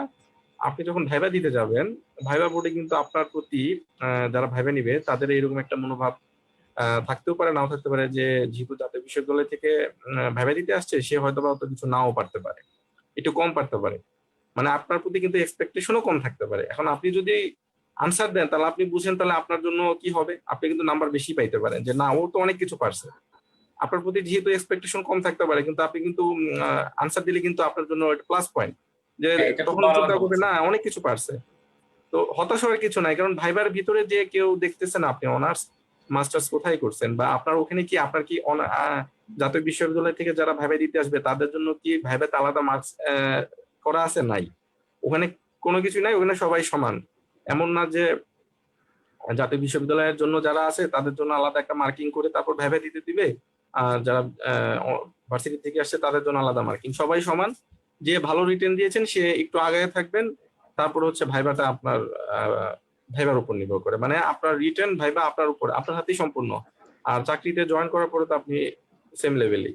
তো আপনার জন্য গ্রেট অপরচুনিটি আপনার লাইফটা আরেকটা লেভেলে নিয়ে যাওয়ার জন্য। এটা হতাশ হওয়ার কিছু নেই, এটা আপনার জন্য অ্যাচিভমেন্ট যে আপনি ভাইবা পর্যন্ত আসতে পারতেছেন, আপনি রিটেন দিচ্ছেন, রিটেন দিয়ে ভাইবা আসতেছেন, প্রিলি দিচ্ছেন। এটা আপনার অ্যাচিভমেন্ট, এটা আপনার একটা সুযোগ আপনার লাইফ আরেকটা লেভেলে আপ করার জন্য। তো ঝাঁপাই পড়াই উচিত। আর ভাইবা বোর্ডটা আমার মতে তাদের জন্য আরো বেশি অ্যাডভান্টেজ হবে যদি তারা সাহস করে ভালোভাবে ভাইবাটা দেয়। কারণ তখন স্যাররা অনেক বেশি খুশি হবে যে না ও অনেক কিছুই পারছে, যদি তার প্রতি এক্সপেকটেশনটা কম থেকে থাকে। ধন্যবাদ ইখান ভাইকে। এখন আমরা একদমই শেষ পর্যায়ে চলে আসছি আমাদের প্রোগ্রামে। আমরা সর্বশেষে যেটা জানতে চাইবো যে আসলে আমাদের গ্রুপ মেম্বারদের উদ্দেশ্যে আপনারা যদি কিছু বলেন, মানে সংক্ষেপে, তারপর আমরা শেষ করে দিব। প্রথমে আমি তাহলে সাজেদুল করিম ভাইকে বলবো আপনার বক্তব্য, মানে জাস্ট গ্রুপ মেম্বারদের উদ্দেশ্যে সংক্ষেপে কিছু যদি বলতে চান, মানে ভাইবা হোক, রিটেন হোক, আর হোক, একদম মানে জব জব নিয়ে মানে কিছু একটা যদি বলতে চান, এটা ভাইবা রিলেটেড হয় ভালো, যেহেতু আমরা ভাইবা রিলেশন মানে আচ্ছা, ধন্যবাদ কাবিল ভাই। আসলে প্রিপারেশনটা যারা ভাইবা পর্যন্ত চলে আসে, প্রত্যেকের প্রিপারেশনটা যথেষ্ট ভালোই থাকে। এরপরে যেহেতু আমাদের এই গ্রুপে অনেক মেম্বার আছেন, আমি সবার উদ্দেশ্যে যেটা বলছি যে আপনার উদ্দেশ্য যদি থাকে যে হ্যাঁ আপনি ব্যাংকে বা আপনি বিসিএস যেখানেই আপনি চাকরি করবেন, প্রিপারেশনটা আসলে সেইভাবেই হওয়া উচিত। আমার কাছে আমি যদি বলি যে একদম আমাদের এই গ্রুপে যারা দেখছেন, আপনি যদি মনে করেন যে ভাই আমি তো একেবারেই নতুন শুরু করছি, আমি নতুনদের জন্য একবারে পরামর্শ দিব যে যেহেতু ব্যাংকের প্রশ্নগুলো আপনার প্রিলি বলেন রিটেন বলেন ম্যাক্সিমাম ইংলিশে থাকে, প্রিলিতে তো শুধু বাংলাটুকু ছাড়া বাকি সবই হচ্ছে রিটেন ইংলিশে থাকে। তো ইংলিশ যেহেতু থাকে, আপনাকে বাজারে বেশ কিছু বই পাওয়া যায়, যে বইগুলোতে প্রিলি রিটেন একসাথে দেওয়া আছে। আপনি এই বইগুলো কিনে এক পাশ থেকে শুরু করতে হবে, প্র্যাকটিস এক পাশ থেকে একদম। আপনি ওইখানে ধরে ধরে আপনি শুরুতে পারবেন না, আপনি দেখবেন যে যখন ম্যাথ গুলা করতেছেন বা ইংলিশ গুলা করতেছেন, আরে ম্যাথ বাংলাই পারি না আবার এখানে ইংলিশে দিয়ে রাখছে, এরকম একটা ভাব কিন্তু তৈরি হবে। আমারও হইতো শুরুতে। তো আপনি যদি শুরু থেকে করতে থাকেন, দেখবেন যে একটা সময় গিয়ে আপনাকে আর ওইগুলো দেখতে হচ্ছে না, আপনি ওই ম্যাথ দেখলেই বুঝবেন ও আচ্ছা এই ম্যাথটা এইটা বলছে, এরকম। তো যে কোনো বই আপনি এরকম ভাবে পড়ে নিতে পারেন। আর রিটেনের প্রিপারেশনটা আমি কাবিল ভাই একটু আমি বলি, রিটেনে আমি দেখছি 13টা রিটেন ফেল যেহেতু করছি আমি, আমি দেখছি যে আমি সবচেয়ে বেশি পিছিয়ে থাকতাম ম্যাথ এবং ট্রান্সলেশন, এই দুইটাতে।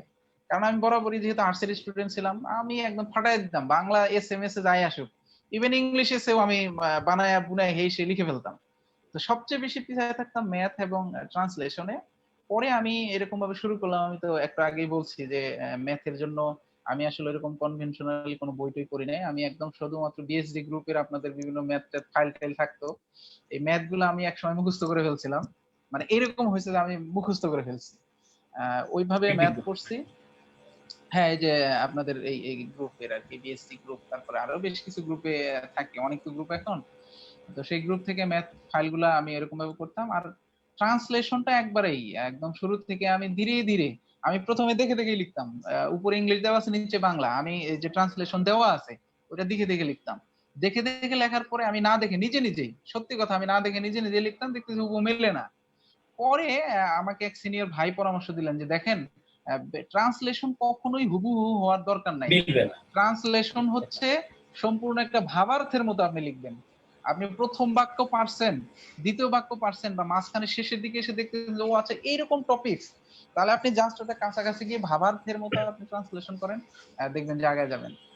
অনেকেই আমাদের ভিতরে অনেকেই আছে, আমি আমার ম্যাথে পড়ছে, সায়েন্সে পড়ছে, বা এরকম বিভিন্ন সাবজেক্টে পড়ছে, 7টা ম্যাথই করে আসছে, 5টা ম্যাথই করে আসছে, দেখা যায় যে সে ব্যক্তি রিটেনে পাস করে নাই। ওই যে তার এরকম থাকতো, আপনার ফোকাস রাইটিং গুলো ভালো হইতো না, ট্রান্সলেশনে অনেকে টাচই করতে পারতো না, এত কঠিন কঠিন ট্রান্সলেশন আসে। সত্যি কথা, রিটেনে ট্রান্সলেশন গুলো কিন্তু খুবই কঠিন থাকে। তো এটার জন্য মূল বিষয় হচ্ছে আপনাকে প্র্যাকটিসে থাকতে হবে, সারাক্ষণ প্র্যাকটিস করতে হবে। প্রয়োজনে দেখে দেখে শুরু করবেন, তারপরে না দেখে যা পারবেন হুবহু হইতে হবে এরকম কোনো সুযোগ নেই। একদম ওইরকম ভাবে লিখতে থাকলে মোটামুটি রিটেনটা পাস করা যায়। আর ফোকাস রাইটিং এর জন্য আমি বরাবরই যে কাজটা করতাম, আমি প্রথম আলো পত্রিকাটাই বেশি পড়তাম সবসময়ের জন্য। প্রথম আলো বাণিজ্য যে পাতাটা আছে, ওখান থেকে বিভিন্ন ইনফরমেশন, আপনার ডাটা থাকে, অন্যান্য বিষয় থাকে। যেমন আমি একটা এজেন্ট ব্যাংকিং নিয়ে প্রথম আলো থেকে এত সুন্দরভাবে নোট করছিলাম, অনেক সুন্দর হয়েছে, একদম হুবহু মনে হয় যে একটা রচনা লিখে দিছে ওরা, পয়েন্ট করে করে। তো এরকম পত্রিকার পাতাগুলা থেকে রিটেনের ফোকাস রাইটিং এর 80% প্রিপারেশন হয়ে যাবে যদি কোনো ব্যক্তি নিয়মিত পত্রিকা পড়ে, এটা একদম নিশ্চিত। আহ, আমি কাবিল ভাইয়ের বেশ কিছু নোট গুলো আমি দেখছি, যেমন রোহিঙ্গা নিয়ে, তারপরে এই যে ব্যাংকিং নিয়ে, ব্যাংকের আইসিটি, এই নোটগুলো কিন্তু আমি হুবহু কাবিল ভাইয়ের যে ফাইল পাইছি আমি ওখান থেকেই পড়ছি, ওইগুলো ওই যে একবার মাথায় গেঁথে নিছি, ওইটাই আমার সব সময় থাকছে। আর আমি আরো কিছু কাজ করতাম, ওই নিচের ক্লাসের বেশ কিছু ইনফরমেশন, যেগুলো আসলে নিজের ভাষায় লিখতে হয়। ফোকাস রাইটিং এর জিনিসগুলো নিজের ভাষায় লিখলে টিচাররা মার্কস ভালো দেয়। তো ব্যাংকের রিটেল তো আসলে এই জিনিসগুলোই বেশি থাকে, আর বাকিগুলো তো কমন কিছু, এই যে অ্যাপ্লিকেশন এগুলো তো সবাই মোটামুটি জানাই থাকে। তো 3টা জায়গায় ফোকাস করতে হয় ব্যাংকের রিটেনে, একটা হলো ম্যাথ, ট্রান্সলেশন এবং ফোকাস রাইটিং, এগুলো তো একদম ছাক্কা মার্কস। আমি দেখছি যে অনেকেই রচনায়, বাংলা রচনায় যেরকম সেরকম লিখে রাখলো, অথচ রচনায় 25 মার্কস বা 30 মার্কস থাকে। কারণ কেউ যদি এমনি নিমিষিমি ভাবে লিখছে, সে পাবে 10, কিন্তু আমি যদি ভালো করে লিখে থাকি আমি পাবো 20। ওইদিকে আমি কিন্তু একটা ম্যাথ ছেড়ে দিছি, তো ম্যাথের পিছনে সময় দিতে গিয়ে দেখা যায় যে এইদিকে রিটেন আর শেষ করতে পারবে না। ইভেন এই বাংলাদেশ ব্যাংকের রিটেনটার কথাই বলি, এই যে ইরফান ভাই কিন্তু শুরুতেই বলছিল যে প্রশ্নটা একটু ব্যতিক্রম ছিল, আসলেই সবগুলো ফিজিক্স কেমিস্ট্রি ম্যাথ দিয়ে রাখছে, বিমান থেকে এই পড়তেছে সেই পড়তেছে, ওই ম্যাথ করতে গিয়ে সবার রিটেনের সময় শেষ। আর আমি শুরু থেকে দেখছি যে ম্যাথ এরকম কঠিন আসছে, আমি টানা খালি লেখা শুরু করে দিচ্ছি। তো এইরকম আর কি, যে আপনাকে সামঞ্জস্য করতে হবে, যে আপনি ম্যাথ করে সময় নষ্ট করবেন, এইদিকে রিটেন লিখবেন না, আবার এইদিকে রিটেন লিখবেন ম্যাথে সময় দিবেন না, এরকম হবে না। যারা এরকম মানে টাইম ম্যানেজ করে রিটেন পরীক্ষা দেয়, এরা কিন্তু রিটেন পাস করে। আর ভাইবা নিয়ে তো আমরা একটু আগেই অনেক কথাই বলছি। ভাইবার জন্য সবার প্রথমে আপনার সাবজেক্ট, সেকেন্ডলি হচ্ছে আপনি যেহেতু ব্যাংকে ভাইবা দিতে যাচ্ছেন, ব্যাংকিং এর মৌলিক প্রশ্নগুলো একেবারেই, তারপরে যে ব্যাংকের ভাইবা দিতে যাচ্ছেন সেই ব্যাংক সম্পর্কে আপনাকে জানতে হবে। এরপর হচ্ছে সাম্প্রতিক যে ইস্যু গুলা থাকে এইগুলো। কাবিল ভাই। এখন ইরফান ভাইকে বলবো আপনার বক্তব্য, মানে সর্বশেষ আমাদের গ্রুপের জিনিসগুলোর উদ্দেশ্যে কিছু বলতে চাবো। হ্যাঁ, ধন্যবাদ কাবিল ভাইকে। আমি ভাইবার একটু অ্যাড করে তারপরে রিটেন প্রস্তুতির ব্যাপারে একটু বলবো। ভাইবাতে সর্বশেষ যেটা বলবো, সবকিছুই তো পড়বেন, যে যে ডিসিপ্লিনারি হন না কেন, ব্যাংকিং টার্ম গুলা একটু পড়ে যাবেন। যে কোনো একটা গাইড বই, ভাইবা গাইড বই বা ইন্টারনেট বা অনেক জায়গায় অনেক কিছুই পাবেন, এখন গ্রুপগুলো তো অনেক কিছু আছে। ব্যাংকিং টার্ম গুলা জানা জরুরি, রিভার্স রেপো, এসএলআর, অনেক কিছুই আছে এরকম, বা এক্সচেঞ্জ রেট কি, গোল্ড রিজার্ভ কেন রাখা হয়, এইগুলা খুবই ইম্পর্টেন্ট। বাংলাদেশ ব্যাংক ভাইবার জন্য আরো বেশি ইম্পর্টেন্ট, যেহেতু বাংলাদেশ ব্যাংক অ্যাকচুয়ালি ব্যাংক না, এটা একটি মনিটারি অথরিটি। তো আপনার ব্যাংকিং সেক্টরে অনেক কিছুই জেনে যাওয়াটা ভালো। আপনি যে এই বাংলাদেশ ব্যাংকের জন্য যোগ্য, সেটাও একটা মাপকাঠি হতে পারে যে আপনি ব্যাংকিং সেক্টরে অনেক কিছু টার্ম জানেন, বা বাংলাদেশ ব্যাংক রিলেটেড অনেক টার্ম নিয়ে আপনি জানেন, এটা জেনে যাওয়া ভালো আমার মতে। এগুলো বিভিন্ন গাইড বইও পাবেন, যে banking term, business term, economic term, শেয়ারের বিভিন্ন টার্ম, এগুলো জেনে যাওয়া ভালো। কারণ বাংলাদেশ ব্যাংক অর্থনৈতিক সেক্টরে অনেক কিছু নিয়েই বাংলাদেশ ব্যাংক কাজ করে। তো আমাদের অনেক কিছু জানা লাগবে চাকরি ক্ষেত্রে গেলে, তো চাকরি যাওয়ার আগে কিছু জেনে যাওয়া ভালো। এটা হচ্ছে ভাইবা নিয়ে কথা। আর রিটেন নিয়ে হচ্ছে যে সাজিদ ভাই অনেক কিছুই বলে ফেলছে। আমার অভিজ্ঞতায় আমি বলি, আমি রিটেন প্রিলি যাই হোক, আমি যেমন আমার পড়াশোনার ক্ষেত্রে আমি যেটা করতাম, কম পরিশ্রমে কিভাবে বেশি আউটপুট পাওয়া যায়। আমি একটু অলস মানুষ আর কি, এত পরিশ্রম আমার কষ্ট হতো বা তো আমি যেমন আমার ম্যাথ আমার খুব ভালো লাগতো, তো আমার পড়াশোনা করতে মন চাচ্ছে না বা পড়াশোনায় 1-2 দিন গ্যাপ পড়ছে, আমি পড়াই স্টার্ট করতে পারতেছি না, মাথা ধরতেছে না, কি করবো, আমি ম্যাথ নিয়ে বসে পড়তাম, যে ম্যাথ করি কিছুক্ষণ, তারপরে হয়তো বা পড়তে মন চাবে, ভালো না লাগলেও ম্যাথ করতাম। আর ম্যাথ দিয়ে সবসময় দিনের পড়াটা শুরু করতাম, ম্যাথ করলে মাথাটাও একটু খুলে। আর ম্যাথটা সবসময় চর্চার উপরে রাখতাম, মানে ম্যাথ আমার করতেও ভালো লাগতো, এটা একটা প্লাস পয়েন্ট। প্লাস হচ্ছে যে আমি পড়াশোনা শুরু করতাম ম্যাথ দিয়ে। ম্যাথ করা অনেকে আছে যে হ্যাঁ এই ম্যাথটা তো পারি, না করলেও চলবে, দেখে যাই, এটা আপনি, আমার সাজেশন হবে এই জিনিসটা কোনো সময় করবেন না। দরকার হলে এক ম্যাথ 10 বার করেন, একটা বই 10 বার করেন, একই বই 10 বার করেন, হাজার হাজার বই করা লাগবে না, একটা বই 10 বার করেন। বই অঙ্ক করতে করতে কোথায় কোন অঙ্ক আছে এটা মাথায় গেঁথে যাক, সমস্যা নাই। কিন্তু সবই ম্যাথ, সবকিছু টাচ করেন, সব ম্যাথই করেন, এটা আপনার রিটেন প্রিলি সব ভাইবার জন্য কাজে লাগতে পারে। আপনার প্র্যাকটিসের উপরে থাকতে হবে। আপনি ম্যাথ করছেন, আজকে করছেন, কালকে দেখে মনে হবে পারি, ঠিক আছে করার দরকার নাই, দেখে যাই, 3 দিন পরে আপনি পারবেন না। পরীক্ষার হলে যে আপনি ম্যাথ 80% করে বাকি 20% করে মিলাইতে পারবেন না। তো বলবো যে ম্যাথ অল টাইম ম্যাথের প্র্যাকটিস করা উচিত। সেটা যে অনেক বই করতে হবে তা না, দরকার হলে 2-3টা বই বেস ধরে বারবার করা উচিত। আর কনসেপ্টটা অবশ্যই ক্লিয়ার করা উচিত। আপনি যদি এখন, অনেকে আছে যে আচ্ছা ওই ফ্যাকাল্টি ম্যাথ পরীক্ষা নেবে, আচ্ছা ওই ফ্যাকাল্টির অনুযায়ী ম্যাথ করি, ঠিক আছে আপনি করলেন, আরেকটা পরীক্ষা তো আরেকটা ফ্যাকাল্টি নেবে, তখন কি আবার ওইভাবে করবেন? আলটিমেটলি আপনার সবই করা লাগতেছে। তো আপনি সময় করে প্রস্তুতি নেন, প্লাস আপনি সকল বিষয়ের ম্যাথের সকল বিষয়ের কনসেপ্ট ক্লিয়ার করা খুবই জরুরি, খুবই জরুরি, কারণ আপনাকে পারতে হবে, ম্যাথ পারতে হবে। আর রিটেনের ক্ষেত্রে আমি ফোকাস রাইটিং বলেন বা স্পেশালি ট্রান্সলেশনে আসলে অতটা টাইম কোনো সময় দিই নাই, কারণ এটা আমি সবসময় ভাবানুবাদই করতাম, কারণ আমার কাছে মনে হতো যে আক্ষরিক তো কোনো সময় এত করা সম্ভব না, প্লাস এখানে তো টাইম আমার জন্য মনে হতো না দেয় ভালো, তো আমি ভাবানুবাদই করার চেষ্টা করতাম, যতটুকু আমার যা মনে হতো ভালো সেভাবেই দিতাম। আর সবারই পত্রিকা অবশ্যই পড়া উচিত, প্রতিদিনই পত্রিকা পড়া উচিত। পত্রিকার সম্পাদকীয় বিভিন্ন তথ্য, আন্তর্জাতিক বা দেশীয় বিভিন্ন তথ্য, এগুলো নিয়মিত মাথায় রাখা, বলতে মুখস্থ করা কিন্তু না, আপনি রিডিংই পড়েন কিন্তু জিনিসটা গুরুত্ব সহকারে মনোযোগ দিয়ে পড়েন, যে আসলে আচ্ছা আসলে ওখানে কি হচ্ছে, আচ্ছা এটা হচ্ছে এই কারণে হচ্ছে, এগুলো মাথায় থাকলে আপনার রিটেনে অনেক অনেক কিছু ক্লিয়ার, অনেক কিছু আপনার কভার করবে রিটেনে। আর ফোকাস রাইটিং এর ক্ষেত্রে আমি বিভিন্ন গ্রুপের, কাবিল ভাইয়ের গ্রুপ আছে, আরো অনেক গ্রুপ আছে, সেখান থেকে ফাইলগুলো নিয়ে রিডিং করতাম। আর যেগুলা মানে একদম রিসেন্ট টপিক বা হট টপিক, যেগুলো থেকে কোয়েশ্চেন আসতে পারে, সেগুলা কারেন্ট অ্যাফেয়ার্স আছে, পত্রিকা আছে, অথবা ফেসবুকেও কিন্তু চাকরি গ্রুপ ছাড়া আরো অনেক গ্রুপ আছে যেগুলাতে বৈশ্বিক রাজনীতি, দেশীয় রাজনীতি নিয়ে অনেক আলাপ আলোচনা হয়, পোস্ট হয়। আপনারা সেগুলো অ্যাড হয়েও কিন্তু নিয়মিত পড়তে পারেন, পড়লে আপনার জ্ঞানের গভীরতা বাড়বে, আপনার রিটেন লেখার ক্ষমতা বাড়বে, আপনার পরিশ্রমটা কিন্তু ওখানে কমে যাচ্ছে। অনেকে বলে যে নোট করে পড়তে ফোকাস রাইটিং, এখন আপনি ফোকাস রাইটিং নোট কত করবেন, কয়টা সাবজেক্টে করবেন, এর তো কোনো শেষ নাই। সবচেয়ে ভালো আমার মতে আপনি তথ্যগুলো নোট ডাউন করেন। আপনি যদি ন্যাশনাল বাজেটটা নোট ডাউন করেন, সাপোজ ন্যাশনাল বাজেটের ইম্পর্টেন্ট টপিকগুলো নোট ডাউন করলেন, এটা আপনার প্রিলিমিনারি লাগতেছে, আপনি যে কোনো ফোকাস রাইটিং এ আপনার যদি সেই টেকনিকটা থাকে, আপনি কিন্তু বিভিন্ন ফোকাস রাইটিং এ এই ন্যাশনাল বাজেট থেকে প্রতিটা ফোকাস রাইটিং এ একটা না একটা কিছু ঢুকাই দিতে পারবেন, যে এইখানে এই অবদান আছে, এই বাজেটে এই কারণে এটা হয়েছে। আপনার আমি এই কাজটাই করতাম, যে বিভিন্ন টপিক যেমন ন্যাশনাল বাজেট, বঙ্গবন্ধু সেতু, বা বর্তমানে রোহিঙ্গা ইস্যু আছে, আর্মেনিয়া আজারবাইজানের যুদ্ধ আছে, সেটা কিন্তু একটা রাজনৈতিক টপিক, এটা আপনার ভাইভাতেও আসতে পারে, রিসেন্ট রিটেনেও আসতে পারে। এগুলো যদি আপনি একটু পড়েন, এটার ইম্পর্টেন্ট জিনিসগুলো আছে, এর সাথে কে জড়িত, তুরস্ক জড়িত, ওইদিকে রাশিয়া জড়িত, কে কোন পক্ষ, কে মারা যাচ্ছে, কতজন মারা গেল, বা কে কোন অস্ত্র যুদ্ধ ব্যবহার করতেছে। আমাদের কিন্তু রিটেনে মধ্যপ্রাচ্য নিয়ে একটা টপিক আসছিল। এখন যারা রাজনীতি নিয়ে একটু সচেতন বা মধ্যপ্রাচ্য নিয়ে সচেতন, তারা কিন্তু সুন্দর মতো লিখে আসতে পারছে। তো ফোকাস রাইটিং এ আমার সাজেশন এটাই হবে। আমার যেটা বুদ্ধি ছিল সেটা হচ্ছে যে নোট ডাউন করা বা সাবজেক্ট ধরে ধরে মুখস্থ করে পড়া, এটা আমি করি নাই। আমি বিভিন্ন টপিকস এর হয়তোবা তথ্যগুলো একটা নোট বই লিখে রাখতাম। এটা এমনও না যে মানে 50-60 পেজ, সব মিলে হয়তোবা 10-15 পেজই হবে। ওগুলো আমি পরীক্ষা যাওয়ার আগে রিডিং দিয়ে যেতাম, আচ্ছা ঠিক আছে রিডিং দিয়ে গেলাম, আমার মাথায় আছে, এখন ফোকাস রাইটিং আসছে, এখন এই ফোকাস রাইটিং এর কোথায় কোথায় এগুলো ছক আকারে দেওয়া যায়, যে কোথায় কোন প্যারায় ঢুকাই দেওয়া যায় এইভাবে আমি বুদ্ধি করে ঢুকানোর চেষ্টা করতাম। তাহলে আমার লেখাটা সমৃদ্ধ হতো, আর নাম্বার নাম্বার হয়তো বা কিছুটা বেশি ক্যারি করতো, এত বেশি লিখতে হতো না। আর ম্যাথের কথা ওইটাই, যে ম্যাথটা প্র্যাকটিস ছাড়া আমার মতে কোনো অপশন নাই। যে যত মেধাবী হোক বা যে যত ডালি হোক, প্র্যাকটিস যত বেশি করবেন অত বেশি মাথায় থাকবে। আর ম্যাথের মতো আরেকটা পোর্শন ফোকাসে আছে, সেটা হচ্ছে যে আপনার লেটার রাইটিং, অ্যাপ্লিকেশন রাইটিং। আমার মতে এটাও এক প্রকার ম্যাথ।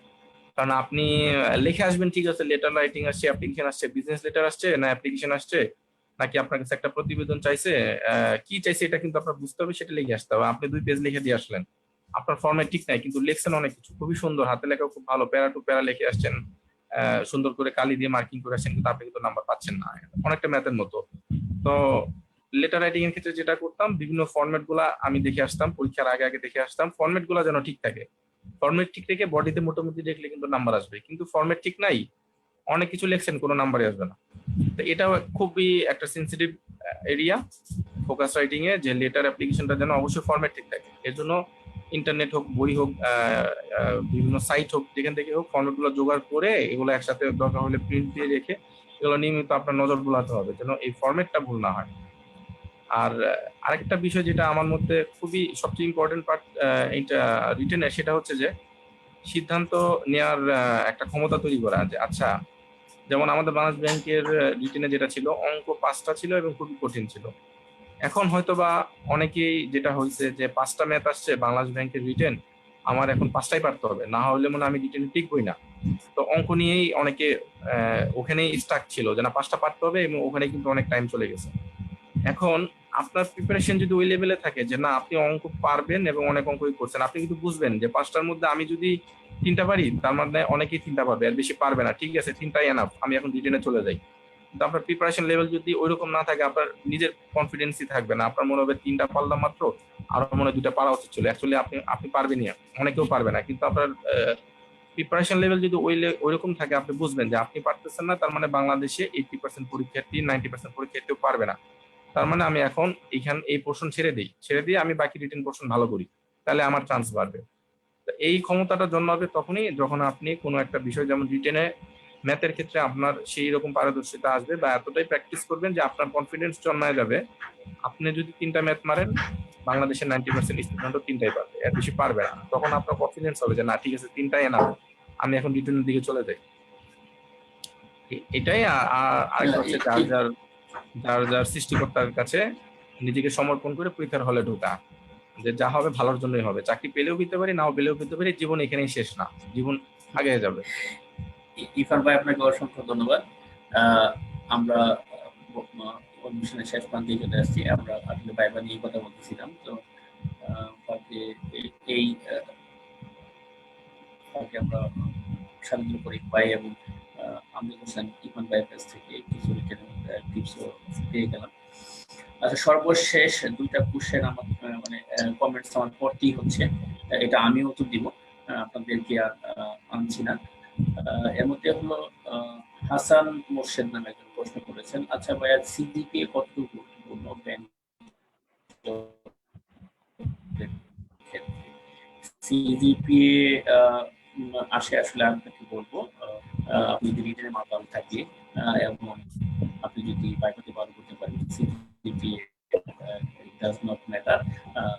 তারপর ফাতেমা মুক্তা নামে একজন প্রশ্ন করেছেন যে বয়স শেষের দিকে, সেক্ষেত্রে বাইবা দিতে গেলে প্রশ্ন আসতে পারে এতদিনও জব হয়নি কেন, আসলে কি আপনি জবের যোগ্য কিনা? নিশ্চয়ই আপনি জবের যোগ্য না হলে আপনি টিকতেন না বাইবাতে। বাইবা পর্যন্ত যেহেতু গিয়েছেন, অবশ্যই আপনি যোগ্য। আর বয়স শেষের দিকে সেটা আপনার পজিটিভ, অবশ্যই পজিটিভ দিক যে আপনি অনেকদিন ধরে ট্রাই করতেছেন, সেটা বোর্ড অবশ্যই পজিটিভলি নিবে আশা করি। এবং বোর্ড আপনাকে সহমর্মিতাও দেখাবে যে হ্যাঁ শেষের দিকে আসছে, অনেকদিন হয়তো ট্রাই করতেছে, হ্যাঁ হচ্ছে না, ওটা নিয়ে কনফিউজিং খারাপ কিছু নেই। হ্যাঁ, আপনাকে এই ধরনের প্রশ্ন করার কথা না, তারপর যদি প্রশ্ন করে যে স্যার আমি অনেকদিন ধরে ট্রাই করতেছিলাম, হয়তো রিটেনের মার্কটা আমার বেশি একটা ভালো আসতেছিল না, তার জন্য হয়তো আমার হচ্ছিল নিজের উপরে দায়টা নিয়ে নাও, তাহলে আর কোনো সমস্যা হবে না। আশা করি আপনারা দুজন বুঝতে পেরেছেন। আমরা অনুষ্ঠানের একদমই শেষ প্রান্তে, অনেক কথাই হলো, তো আজকে এ পর্যন্তই। আমরা সর্বশেষে সাজেদুল করিম ইরফান ভাইকে এবং আমজাদ হোসেন আমজাদ হোসেন ইরফান ভাইকে এবং সাজেদুল করিম ভাইকে অসংখ্য ধন্যবাদ জানাই আমাদেরকে সময় দিয়ে সদস্যদেরকে এই ধরনের একটা অনুষ্ঠান উপহার দেওয়ার জন্য। তো সবাই ভালো থাকবেন। আজকে এখান থেকে বিদায় নিচ্ছি। আমজাদ ভাই এবং সাজেদুল করিম ভাই, আপনাদেরকে আবার ধন্যবাদ জানিয়ে এখানে আমাদের শেষ করছি। আল্লাহ হাফেজ, আসসালামু আলাইকুম।